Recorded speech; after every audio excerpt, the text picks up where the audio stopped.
Oh, we're gonna give this a try. We're gonna give this a shot. It's photography for non-photographers. Hello to my apprentice tiers and up.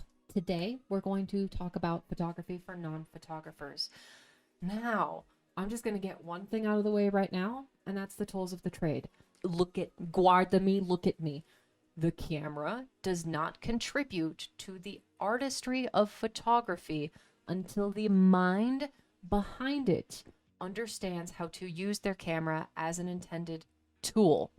However, some cameras do make layman lives easier with added capabilities and benefits. So we're going to consider this video as more of a generalized things to look for within your streams and your content that you produce. Let's start first with white balance. Now, white balance is kind of fun. It matters because it changes the color temperature, that is yellows to blues, of whatever you are photographing. So on this app and in this room, we have installed 3 lights in which I can control my white balance. You can also do this on most of your cameras. So what it does is change the colors of the room and the colors of me had I not had this light right here. So spooky. It's going to change it from a warmer color to a bluer color. You can also change your white balance in post on things like Adobe Premiere. But if you want to talk about something like hue, hues can also change. Oh, that looks really cool, actually. Hues can actually change. Sorry. You can actually manipulate the hue of your stream and or content however you like, depending upon the lighting that you have, which we'll talk about in just a moment. But this also includes things like natural light. So when it comes to, I'm gonna go back to that. That was tight. Yes. I hate pink. Don't do pink. There we go. Yes. So when we're talking about hue and white balance, you need to take into account that certain types of bulbs produce different hues and white balance, as does natural light. If you're a video producer or you produce any type of still, remember that post-processing is still available for you. However, it is much easier to fix it on scene rather than post-processing for a lot of people. Let's move on next to considering your composition. Composition adds a lot to your shot. It can also be used to manipulate certain behaviors within people who are watching you. There are a couple of different ones that I want to talk about. One of them is rule of thirds, the other is centered. Both rule of thirds and centered help to draw the eye into a particular part of the photo. It can be used stylistically in order to draw the eye around a composition as well. So we can just use myself as an example. I am centered within a frame. I also have a cool leading line that is leading directly to over here. So depending upon what kind of streamer I am, I would want to perfect my leading line to draw my viewers into certain areas. You could use this guy to lead them to perhaps your subscribe button that's down here on Twitch. You can also position yourself within the frame over the subscribe button so that they have to look at the subscribe button over you when they're watching you. So rule of thirds, when we're talking about video, photography, etc., refers to a 3x3 grid across the screen in which you generally want to place specific objects. Now, for me, my eyes are just about on the upper line. I need to be up a little bit, but my GoPro setup's been a little bit difficult, and I don't want to show you my boobs all the time. But yeah, that is about a rule of thirds where now you are paying attention to my eyes because they are highlighted up here along the line of rule of thirds. And arguably you might also be drawn to this area because it is on the bottom of it. Maybe it's just the necklace, but you know, again, you can use these composition rules to draw people into specific aspects that you might want them to be drawn into on your stream. Centered isn't necessarily something that I would recommend for a stream. I would recommend that you place yourself over the subscribe button. Moving on, let's talk about depth of field. Depth of field not only helps to communicate a true perception of depth, but also can be manipulated. And the thing to really watch out here for is usually something to do with your face. So the general rule of thumb here when it comes to photographing your face or videotaping your face is that you want a longer lens on your face so that it does not distort your face. Right now, I'm using a narrow depth of field, which is really close to the human eye, about 32 millimeters. But let's change it up a little bit. Let's take a look at what happens when I go wide. I'm gonna stay as still as possible. Are you ready? Okay, here we go. How about when we go into super view? Oh my God, look at that distortion. So if you are struggling to understand why your face looks like an alien face, it probably has something to do with your depth of field. Going back into linear and human proportions, your body language and placement of the camera also have an effect on this. Again, generally, you want to use a wider lens, which means perhaps placing your camera further away from you. In my case, I had to build a whole rig so that you are now suspended in air over my monitor. So instead of having to use my DSLR and taking that apart when I wanted to go shoot and just like managing all kinds of things, just decided to build a hanging setup that we have now. But if you have a very specific setup that you are looking for, make sure to research the type of lenses that that camera can take or the built-in lenses that that camera takes and that it works with your setup. Otherwise, you might be in for a bit of a headache. Lastly, your body language matters. Your posture matters. The way in which you interact with your audience matters. Now, the first couple of videos that I made in the red space that was, I found out that I'm not good inside of a box. I like to move. I like to interact. Some people don't, and that's great. But for me and what I want to do, I need to move. So when it comes to depth in your camera, make sure that you are considering your own interaction with the camera that you have. And again, we have a ton of photographers in the community who are more than happy to geek out with you about this. So if you have any questions, just let us know in Discord. Moving on, let's talk about lighting. There are two kinds of lights that we will talk about here, and that is soft light and hard light. Let me show you first what hard light is.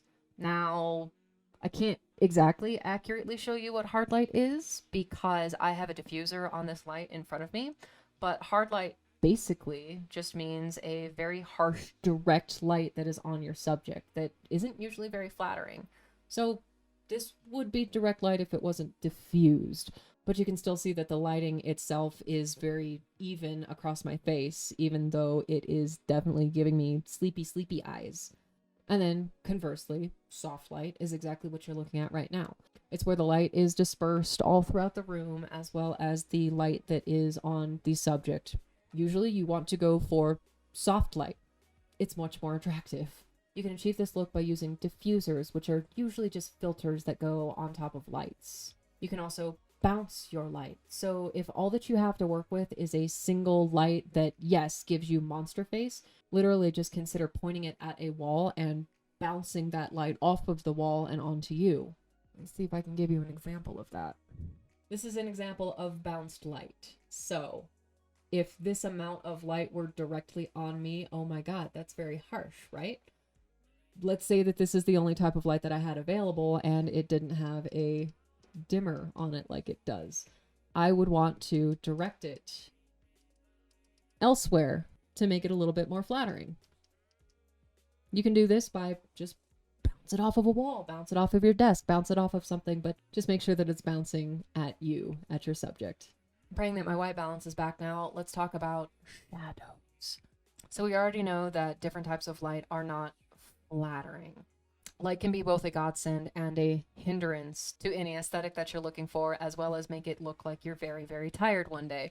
You might have noticed that the light that I have right now makes me look a bit sleepy, but if I angle myself up a little bit into the light better, those eye boobs go away. So in short, if I were to angle my light a little bit differently, like they are now, goes away. But if I keep doing this direct above shot, then yeah, you look tired. So knowing this, if there is a particular element of your face or particular light that might be hitting your subject that is unflattering, move your light around. See how that manipulates the scene. But while you do that, consider shadows. Shadows is a problem that can be resolved with more lights, different angles of lights, etc. But the one thing that I see that plagues a lot of people is a background shadow, because the light that is in front of an object is so harsh, it casts a shadow behind them. And there's a couple of different ways to address this within your scene. Normally for streamers, it's to have a light above you or a light to the side of you. But I don't want to talk about shadows too much because it really completely depends upon your environment. So if you have any questions, again, photography nerds are here to talk about it in Discord. And when it comes to lighting, there are a couple of other considerations that you have. One of them is background lighting. You have neon lights, those stream triangle thingies that people use, and gels, quite specifically. In addition to that, you can pop over to Amazon and buy some of these light bulbs for, I think I bought them for $35 or something like that. Like, super cheap. I got 3 of them, and look at how cool this looks, right? The only particular thing about background lighting that I want to talk about is if you light your background, make sure that you have a light on yourself, or you could get like visually lost in whatever's happening back here. So you want to manage the relationship between a light that is on you and a light that is on your background. The last thing that I want to talk about is the thing that plagues me and why I have no business talking about this stuff, and that is your background. Your background communicates so much about you and so much about your brand, and it should be very seriously considered. A lot of people opt in to use bokeh, fairy lights, just like yummy lights that are out of focus on their background that we will talk about in a later video, but it adds a particular visual appeal and kind of forces the audience to focus on you. Another thing that people do is use props that help them stand out as well as help identify their personality. I want you to be a little bit careful about using props though, because some people tend to drown in props, meaning they haven't really considered the lighting situation between, again, them and their background. So there's not a lot of contrast between them and their background. They just kind of get washed out of it. But also there is a problem of your background being way too busy. Now, depending on your brand, that could actually be a benefit to communicating your brand. For example, if you are a variety casual rage gaming streamer, having a busy background with thoughtful light can be a boon to you and your brand. It can also be kind of cool because you can ask your audience to contribute to thine background, which means that your community can further participate in your stream and have kind of an ownership over it. Also, you can use props to promote. If I had any sense, I could use this little table right here and place an affiliate of mine on said table and be like, hey guys, buy dog biscuits, as a sort of commercial during my stream or any of my video content. But also, and very simply, props can just be used as an aesthetic. Just make sure that those props that you use are somehow brand adjacent. We will talk more in depth about these. I wanted to give this as a broad overview of some things to consider, and then we will dive much deeper into these elements because oh my god, some of this stuff is so useful and like will hack your entire stream, any of your TikTok content, your photography, your prop photography, your promotional content, etc. For further learning, of course, I recommend the community on Discord, but if there's a particular element of this that you want to learn more about, I recommend Creative Live, Kelby1, and something called Phlearn. That's Phlearn. And I've got links of all of those down below. So I hope that this gave you some helpful tips and a couple of things to think about within your own content. And I hope that you have fun bouncing some light tonight. I'm going to put a poll up in the Patreon channel in Discord just to double check on what you guys want to see, because we've actually gotten through affiliate links, a little bit of graphic design in this one, but if you guys are still struggling with graphic design, let's really dive into that next month. Let me know what your thoughts are on that poll, and I will see you next month.